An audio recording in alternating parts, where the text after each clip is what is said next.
Behold the utter lack of RGBs. Yeah, it's remarkable. It's like a blast from the past. Josh's room hasn't changed since like 1997, I think. Sounds about right. Oh, no. He moved one of the motorcycle helmets.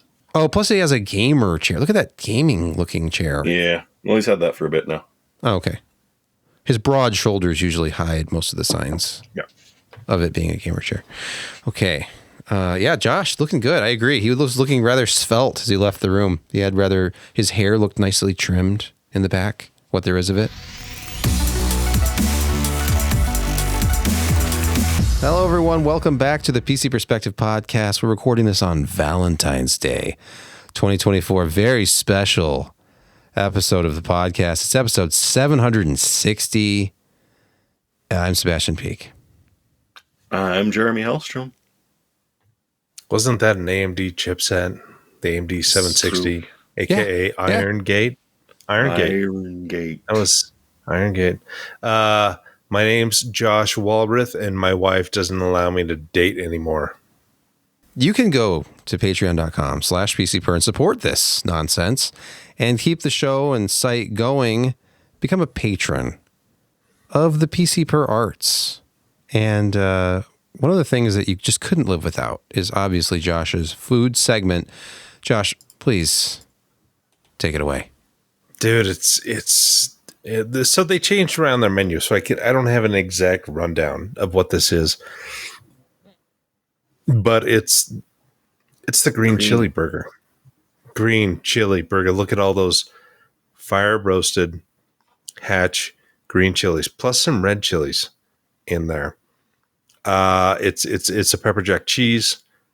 It's a smash burger. So it's, smash burgers have onions under them and they're double glazed with mustard. And let me tell you, this was a fantastic combo. It is really an outstanding burger. Tasty from end to end. Always a new adventure with every bite. And I mean, look at the glistening Hatch green chilies. Glisten. Yeah, they're fresh. They're fire roasted. And they've got the goods. Pepper jack cheese. Yeah. Double mustard glazed. If you like taste, then, well, you're going to like this one. And now it's on the menu. And the fries are the fire fries. So that's the Nashville hot seasoning all over the fries. Mm-hmm. Didn't even need ketchup. So, yeah, this was a good one. I was quite happy with the results. And, I shan't be eating for a while because that's just so much food and meat. And plus, my gout's acting up. So, yeah. And just to let you know, I was not playing Microsoft Flight Simulator last week. No, I was down in Phoenix for a family emergency, so I couldn't join.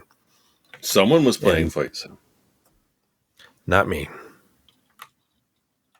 That's his story, and he's sticking to it. Exactly. Hey, somebody told us in the chat, oh, Josh is live on Twitch right now. And we just put two and two together. Apparently, we wronged you. I'm not entirely sure who was streaming on Twitch under my name, but it was not me. And as far as I know, nobody else has access to my Twitch account. Well, I think I was caught. It was yellow journalism. I just took an unverified rumor from our chat and reported it as news. Suddenly a battleship blows up in Havana Harbor. So. Yes. Our first news story this week is from Phoronix, and we actually have a couple of sources here. The first one was getting a lot of attention the last few days. AMD quietly funded a drop-in CUDA implementation built on... Rock'em. Sock'em. It's now open source. Open compute. So if you read this, you think, what? This is game-changing. Suddenly, there's no reliance on NVIDIA hardware to run all of those CUDA. Whoa. ZLUDA. What's interesting about this is, after doing a little bit more research, there's a good article at, I think it's Tom's Hardware. Let me pull that up. Actually, this developer was working with Intel to do this. Intel decided not to go ahead with it. Ends up at AMD, following the same path. He was a contractor at AMD. AMD didn't put him on board. He was contracting with them.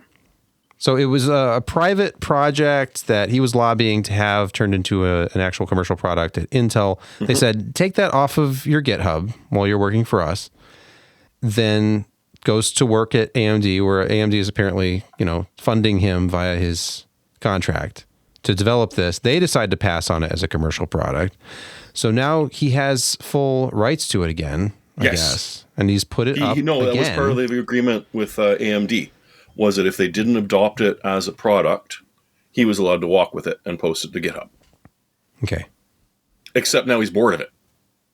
That's the thing. Like, it almost seems like a non-story. It's a great headline, but as of a year or so ago, he's just kind of done with it. Yeah. Additionally, the developer stated ZLUDA, if that's how it's pronounced, will only possibly receive updates to run workloads. It's CUDA. Okay. CUDA. ZLUDA. Yeah. Says, Anyway. quote, will only possibly receive updates to run workloads I am personally interested in. Open parentheses, DLSS, close parentheses, end quote. So Except that's it's open. Well, it's MIT, open now, so yes. People can play with it if they so feel like it. Now, Good point. Serve the Home Phoronix played with it, and they did it on some RDNA 2s, and for certain CUDA-aware benchmarks and such, they were seeing between small jumps in performance to relatively decent ones, but it's not plug and play. You've got to screw with things. You've got to essentially convince it that it's an NVIDIA card, except it just sort of says graphics adapter. And so it's not super easy to do, but it works. It's just NVIDIA developed all the C++ code and the hardware specifically designed to optimize it. So why are AMD and Intel going to stick with something where they're definitely going to be second fiddle as opposed to doing their own stuff? But if you do want to play with it, hey, I mean, a 7900 XTX will jump quite a bit in some of your stuff. But what exactly are you doing with it? You can play with it, but it's not as big a story as YouTube would have you believe. Still nifty, though. As Josh has pointed out on this podcast multiple times, a lot of these applications are written in CUDA, and so you need NVIDIA hardware to leverage them. There's a lot of ML stuff that's NVIDIA specific. That's kind of a big deal right now. It's kind of why NVIDIA is now Do you know how many Docker company. images are based on CUDA? Yeah. It's a lot. Isn't NVIDIA, as of a day or two ago, the third largest company? They just passed Alphabet in market cap. Yeah, they're one of them. No, do they? Huh. Yeah, they're close. Yeah. They're getting closer and closer to $2 trillion now, after just hitting $1 trillion recently. Yeah. Well, they figured out a way to cripple some cards enough that they're allowed to sell them in China again. So that whole worry went away. Well, okay, and not only that, but they've essentially trained a generation on their software that only works on their hardware. Yes. Funded ARM. They started CUDA development in the double aughts, and it has, you know what? You work with what you're familiar with. You bring that to work. Oh, hey, it says CUDA. It's a fully formed framework and all kinds of support. You just need to buy an NVIDIA card. Look at all the things they can do. Oh, buy one, rent one. Yeah. From the or cloud. just, rock them to the rescue. Rock them, sock them. As a translation layer and a bunch of work. Yes. Well, same with Intel and AMD actually need to get together. Yeah. And that would be do interesting here, because they both have, Intel has probably some of the best software engineers in the world. Yeah. And I'm not getting there. AMD has pretty good, not as great. And that's not a knock against AMD, mind. But Intel has been world-class in compiler technology and frameworks and all these other things that they have done. And if they really decided to, push, and they really should, they could do some really interesting things. And they're starting to, and especially with Gaudi and the next generations of stuff, they're starting to see that. It's like these massive compute platforms that there is a desire for, and not only that, a desire, but people willing to pay large amounts of money for, and that's interesting to Intel. So I'd imagine behind the scenes, a lot of these driver and compiler guys who have been pushed off into the graphics are suddenly being given a much larger workload to do support this stuff with, the Gaudi processors. And I can't remember what the next generation of the stuff is called because there's far too many code names out there. But they have a lot of catching up to do. And yeah, it would be interesting if they could leverage some AMD tech into their software side. It would benefit them both a lot, especially when you're dealing with a juggernaut like NVIDIA and CUDA framework.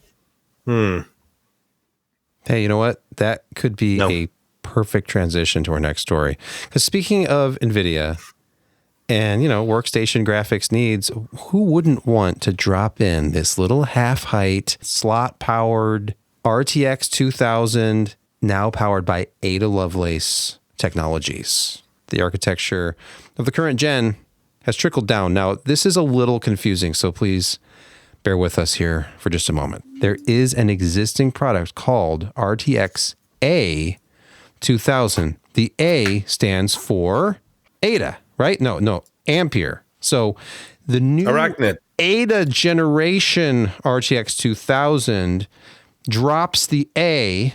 So this Ada product is not an A2000. So if you go out shopping, you're like, whoa, that's a really good price on that new RTX 2000 I read about. No, the A means it's last gen. Right. Confusing. Just look at the VRAM. That's all you need to do. The new one has 16 gigabytes of VRAM. That's 4 more gigabytes than before. This is a 70-watt card. Slot powered. 16 gigabytes of GDDR6 at 128-bit interface. But, so that's good for a 224 gigabytes of memory bandwidth. So don't game on this thing. Don't get it to game. Although this will probably end up on somebody's list of best half-height, single-slot gaming graphics cards of 2024, which is exactly how I would test this. You need PCIe 4 to take full advantage of it. It's 8 lanes. Total board power, 70 watts. Interesting. It's single. So that can be handled by the slot. Yes. Single precision performance, 12 teraflops. We're in silly territory now. You know what? People have got to actually harness this horsepower effectively. And you know what? We're actually kind of seeing that with DLSS 3 and FSR 3 and XeSS, that they're figuring out new ways to harness the horsepower. And it actually freaking works because, you know what? There's more than one way to skin a cat. Don't ask me how. Yeah. By the way, correction, as Mark Chambers in our chat points out correctly, it's dual slot. It's not single slot. I even had a picture of a dual slot solution. I want to believe that where there's a will, there's a way. If somebody wants to make a full height single slot variant of this, they probably can. In fact, just take the cooler off. It's all surface area, man. Rip the I/O backplate off and just make it single slot. Why are you focused on me? I'm not saying anything interesting. Oh, sorry. I forgot to click away. I was actually trying to focus on this card that I'd clicked on to look at it. Look, it's double slot. I bet there's a single slot cooler. A2000 RTX A2000 single slot. Is there one? Supposedly. No. So according to Reddit. Reddit no stuff. Okay. All right. Well, all right. I'm wrong. It's not single slot. Oh, there's Josh again. Yeah, it's not single slot. But so what? It's 70 watts. I haven't seen prices yet. But that was the new GPU launch of the week from NVIDIA. Remember when Ryan was really excited about the single slot gaming card, the GTX 750? Was that it? Possibly. Yes. Yeah. That was the first Maxwell card. Yeah, and you could run games on it for not a whole lot of money and not a whole lot of power. You didn't need a PCIe power plug. And now that thing was what? Half a teraflop, if maybe even a third of a teraflop. Yeah. And now we've got this monstrosity. From Tech Power Up, Intel looking to grab Microsoft Xbox semi-custom SoC business from AMD. Is this possible?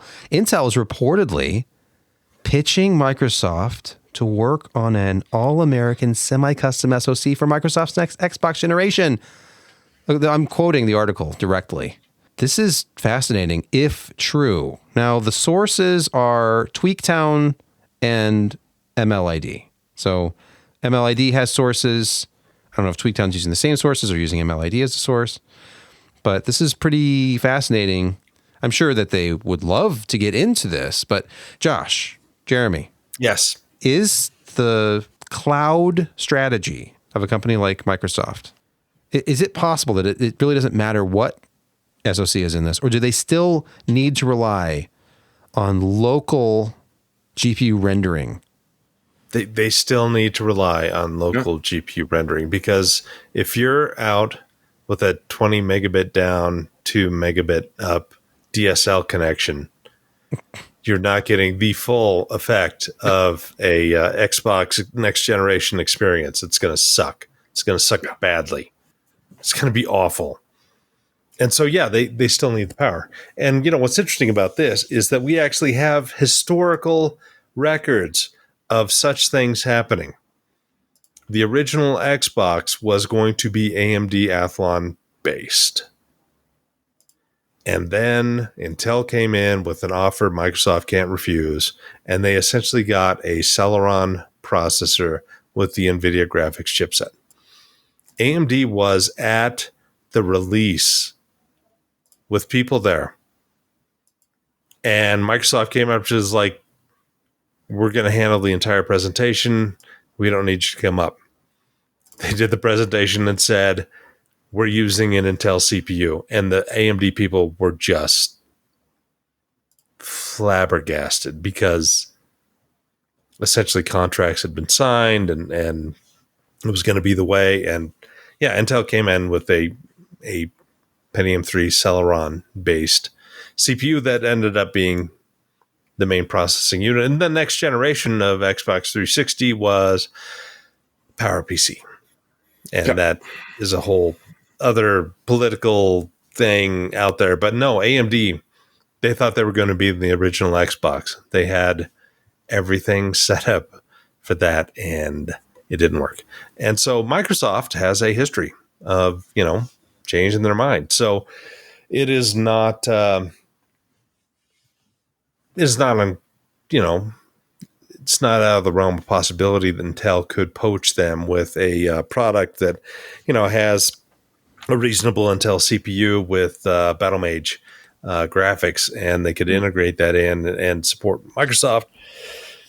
But I think that it is unlikely, just because developers are pretty pleased with the AMD stack that they have in between the Xbox One, Xbox Series S, the PS4, PS5.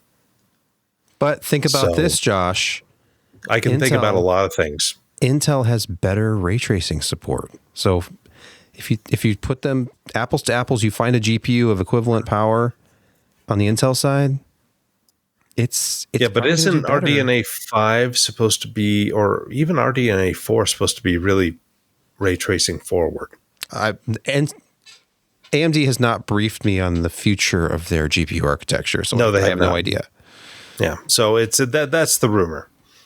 So take this rumor and... Well, the rumor was that RDNA 3 was going to be a world beater, too. And it's going to be the architecture, you know, it's architected for 3 gigahertz, and it's going to be amazing. And it comes out, and it's monumentally inefficient, and it needed every ray tracing is not that great. Get. You know, but here's the one thing about that. When they were talking about RDNA 2 and ray tracing came out, and they did kind of a software hack to take, you know, one of their kind of cores one of their vector units per core and dedicate that to ray tracing, we knew that they didn't have the hardware in there. And we knew that RDNA 3 did not have the ray tracing hardware. It was just going to be kind of an extension. But yeah, no, this next generation should be much better. It's kind of like, you know, again, looking at the past, tessellation. AMD was always behind on tessellation. NVIDIA had the advantage. You know, we had Crysis 2, which tessellated flat things, so it just destroy AMD performance. No, I mean, the games that they play in the industry are fun to follow and watch, but no, I would be shocked if Intel was able to convince Microsoft to go to them, because there's a lot of good reasons to stick with the AMD side with their semi-custom and the partnerships there, and the technology, and especially the software. Software is huge, as we have talked before. So yeah, I don't know. I mean, it could happen. I can't say that it won't, because, again, Intel may offer them an insane deal on silicon that is very close in terms of performance. But if your console is pulling 200 watts at the CPU and another 300 at the GPU, then maybe we have a slightly different problem. The red ring of death is now actually your cooler glowing from within inside the Xbox. Yeah. But the visuals look so good. I mean, coming from your console, like it's beautiful to watch it burn itself. I just wanted to bring up that there's been so much console GPU intrigue over the year. I pulled up this page about the development of the Dreamcast, and I knew that they had at one point been toying with the idea of using NVIDIA. They had partnered with NVIDIA. They had this NV1 kit. They had Saturn games running on, not Saturn. They had Sega games running on PC via NVIDIA. Don't even try to buy an NV1 off of eBay anymore. So try this out for yourself. But 3DFX at one point, it's mentioned here, I've forgotten about this. They were going to be the GPU inside the Dreamcast, and then they went public with information about this in some filing. Maybe it was part of their IPO. And Sega was furious with them. Ended up going with somebody else. Can't remember who they went with. Was it Imagine or Power VR? I don't remember. I can't remember. Okay. I have to look it up now. Come on. Waiting. VideoLogic PVR 2? Oh, wow. So, yeah, it was Imagination. Okay. Power VR. Yeah. 3DFX, they could have been there, man. That would have really helped them. The semi-custom business. It would have really helped them. Yeah. Next up, story from video cards. AMD Ryzen 9 7945HX. Okay. You see that in a lot of laptops, right? What about a mini-ITX motherboard? Fully equipped with this mobile powerhouse, 16 Zen 4 cores, full PCIe 5 support. It's a standard motherboard. It has a 24-pin ATX connector. It has an integrated cooler. It's $519. Minis Sorry, form. did you misspeak? What do you mean? It's $519? As few people as will, probably end up buying one of these things, they can't make it like $300. But if you are one of those people who is intrigued by this concept, is $519 really too much to pay? It's like the power of a laptop, but in any case you want, with any GPU you want. I'm just confused by this. I thought I read that it was 5.0. Did I misspeak? Is it really 5.0? Gen 5 16s? Because on mobile, they're just, Gen 4, I thought, for PCIe, but that's like a power savings thing.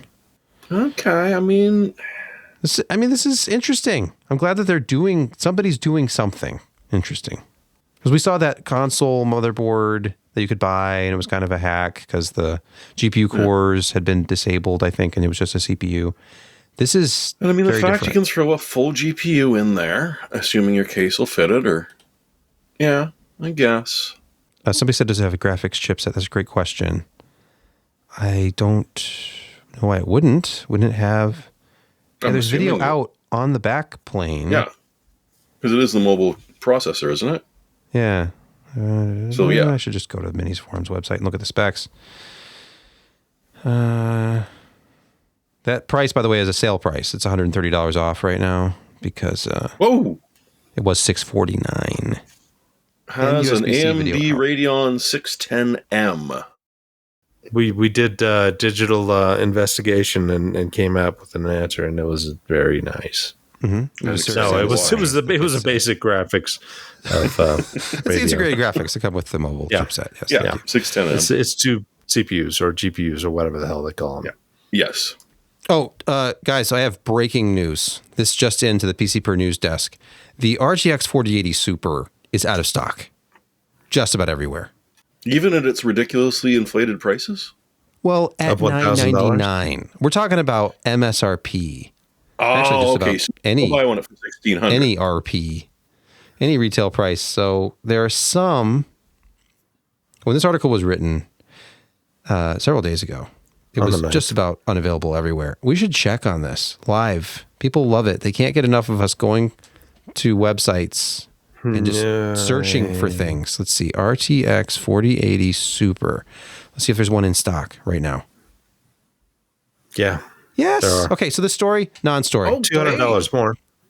Well, this one's only $59.99. Oh, it's $60 more. Yeah, the Zotac's only $50 more. That's And better than what Gigabyte- I've been seeing. Oh, and that's the OC one. No, back order. Zotac is back ordered. Sorry. Oh, damn it. Yeah, okay. Yeah. The Verto from PNY is Which is on sale for $1 off. that's a inflated price, obviously. Yes. No, maybe not. It's an Is that OC. $2 off? It's probably an overclock. Yeah, it's an overclocked model. Yeah. You can get a 4080 Super Founders That's Edition what I card was seeing. for just $680 over MSRP from GH Electronics. So screw them. They're price gouging. Absolutely not. Yeah, no, I was going to add the 48 Super or the 4080 Super to the hardware leaderboard, and when I looked, literally all of them were doing that. Yeah. It's like, yeah, buy this card at $1,600. Go to hell. Finally, in news this week. This is a story from STH, and a member of our YouTube chat brought this up earlier and reminded me to put it into the news. Broadcom, VMware, Broadcom owns VMware now. They've ended free VMware vSphere hypervisor. So the era is over. The end of general availability of ESXi. And they snatched the 7 and 8, which were the legacy ones, off. You're literally not going to find them anywhere, but if somebody's, hosting a copy accidentally, and even still, you're probably going to run into issues. But this is huge. I'm so tired of Broadcom. Yeah. They make my life hard. So much.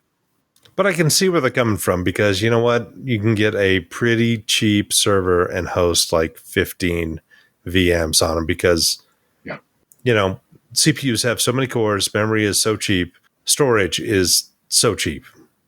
So, But migration, man. Yeah, it's bad. It makes me Yeah. sad. No, it's just what's in bird culture is known as a dick move. It's time for a very short security corner, and we're going to start with a story from Bleeping Computer and the German battery maker Varda.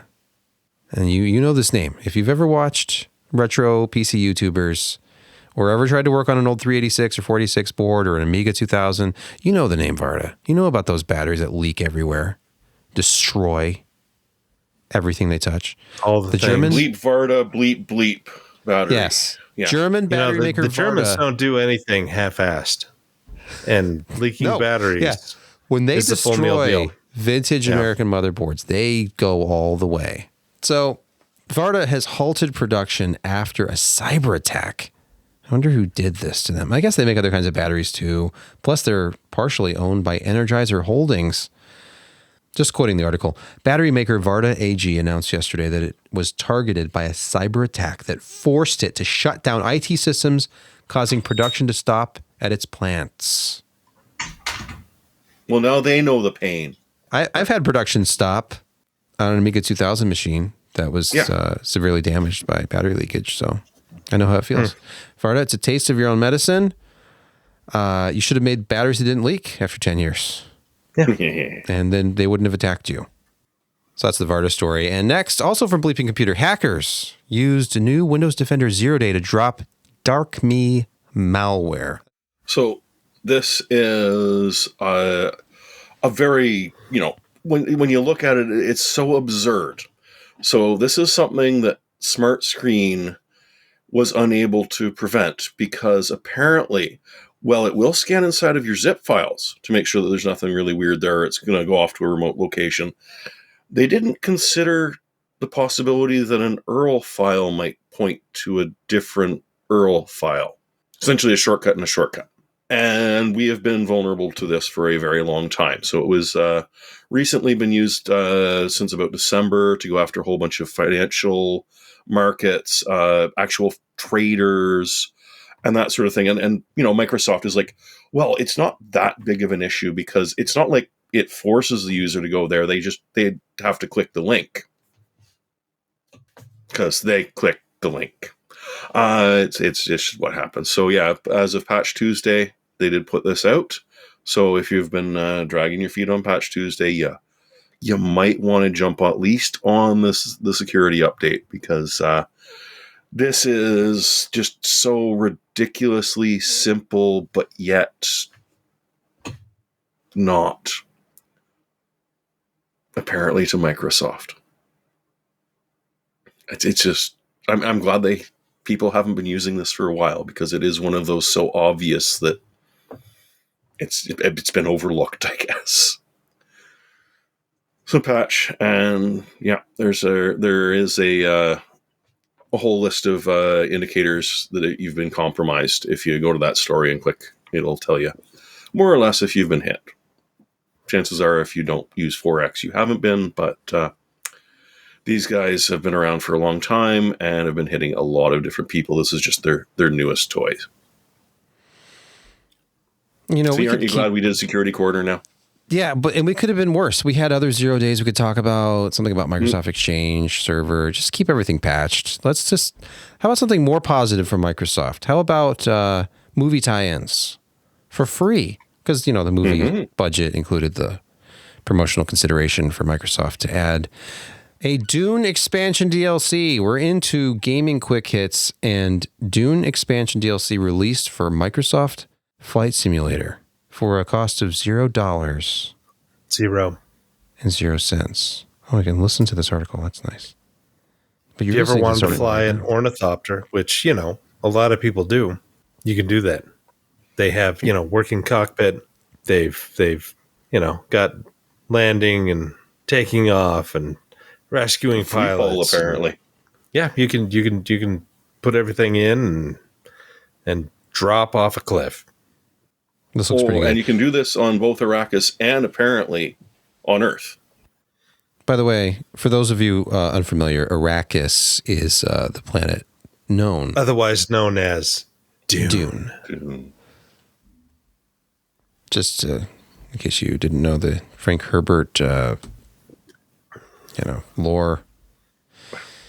Or if you and now I just go back to David Lynch when what's her bucket? She was really cute, Princess Rillin.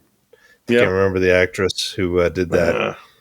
And then in Arrakis, otherwise known as Dune. And then the Toto music swells up.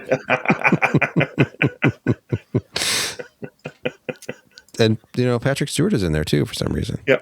He sure is. Yeah, Villeneuve didn't choose to include that for some reason. He did not. Shocking. Oh, by the way, Josh also added another game to Gaming Quick Hits. Very on brand. Desert Rally Dakar. Dakar. Noir. Or Dakar. It's a well-supported rally game with multiple vehicles, motorcycles, trucks. It looks good, plays good, and it's going to be free starting tomorrow.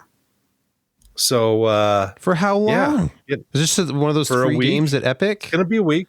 Is it free to own? On Epic Games. It's only on Epic Games, free to own.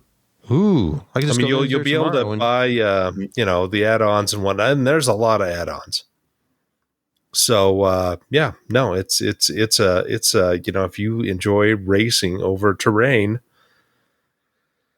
then there you go. It's free. It looks a little more exciting than Desert Bus. Yeah. Yeah. The what, Penn and Teller's software? Yes. Yeah. Desert Bus is a classic. Yep. You should watch a walkthrough of that sometime, a playthrough in real time. It's like 20 hours. Yeah. All right. I added this to the list are you excited about AI features in Windows 11? We don't have to wait for Windows 12 because a native AI-assisted super resolution feature may be coming, or according to this article, is coming to Windows 11. Upscaling for all, says Chris at PC Gamer. We may not be getting Windows 12 this year, but Windows 26052 preview build has a setting. You go to System, Display, Graphics, Automatic Super Resolution. Use AI to make supported games play more smoothly with enhanced details. So it's an extension or evolution of Microsoft's Video Super Resolution feature. I wonder if there's any kind of overhead involved in this. Like you suddenly have like a 10%. Are they doing this on the CPU? Is it going to be on the GPU? Is it just I'm magic? sure they say it's for free, but there's always a cost. There's got to be a cost. The cost is that they're just doing a record, like they're just straight up recording your desktop the entire time, just for Well, they do that research purposes. Well, that's true. Then the key logging and. Did you guys go over Copilot last week? Because that was added to Windows 10 and Windows 11. Yep. And it started randomly moving people's icons around on the desktop if you had more than one monitor. And then NVIDIA had their large language model. Sovereign AI for everyone. Oh, right. Yeah. I intentionally omit AI stuff whenever I can, but I probably shouldn't. But no, those things are now widely available, and you can install them and use them now, and it will utilize the hardware on your machine. Yep. It's kind of crazy. We live in the future. It won't be used as a data set for its modeling at all. Yeah. No. Read the fine print. Yeah. All right. I think that's it. Brett never made it. I hope he's okay. He was working late tonight, so I think that's all it was. So I think we're just going to go migrating VMware boxes. We're just going to go to not Gaming Quick Case. We just did that. Picks of the week. It's time for, just like Josh said, it's time for picks of the week already. Yeah. And Josh is going to get us started. He has a pick already chosen. Pick. So I'm testing out a Zotac 4070 Ti Super. It's a solid card. We'll have some interesting numbers in the future, but already we're seeing price drops on the 4070 Super, not the Ti Super, but just the plain old 4070 Super. You can get the Zotac version for $589, $10 off. But considering it was released 4 weeks ago, that we're seeing price drops, it's not bad. That's good for you. People who want new video cards. I dig it. So what does that say about its popularity? That it's already selling below MSRP? I would say that that's the graphics market in general, except for maybe a 7800 XT. And even those have dropped. They've also dropped. Yeah, $40 from top. Yeah. No, everything is Q1 is always a slow quarter. Q2 was not much better. So yeah, we would expect to see some price drops. And then we have the rumors of the RDNA 4 stuff coming out, which their mid-range size dies will compete well with a 4070 Ti Super and potentially a 4080 Super. We'll see. It could shake things up. It would be nice if that were to happen. If I was talking like Mr. What's his name, and then, that would be great if I could do that. Christopher Walken. You can that's do your it Chris Walken impression. Okay. That's terrible, but walk into him. Yeah. Yeah, that was a Super Bowl commercial. Everybody was imitating him. And he was, acting slightly annoyed. Avoid the noid. Yeah. Just made that up. That goes back a ways. Yeah. Jeremy, do you have a pick of the week? I do. The Flipper Zero is back in the news. Now, if you don't remember or you've never run into the Flipper Zero, it is kind of whimsical, but yet relatively useful. What it does, it'll let you scan RFID, Bluetooth, RF, Wi-Fi, and, it just sort of lets you see what's going on around it. So you could see, well, when I tap my card, what actual information does it give? And is it really feasibly possible that someone is walking around and harvesting, my tap credit cards just by bumping into my thing or bumping into my butt? And honestly, the answer is no, but it's a great way of learning, just how secure wireless security works and what all is out there. And if you've got actual physical access to something, like say you want to emulate your check-in card for work, you can do that, but you actually need to be able to access literally go to the security guard and say, hey, I want to emulate this. You can use it as a remote control for your TV. But what it can't do is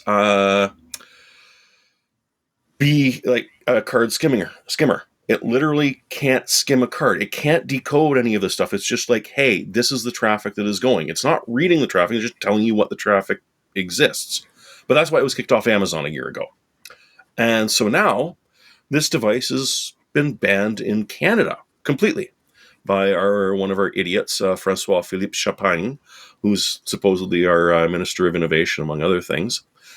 And it's because, you use this to defeat rolling code keyless entry systems for cars. No, you can't.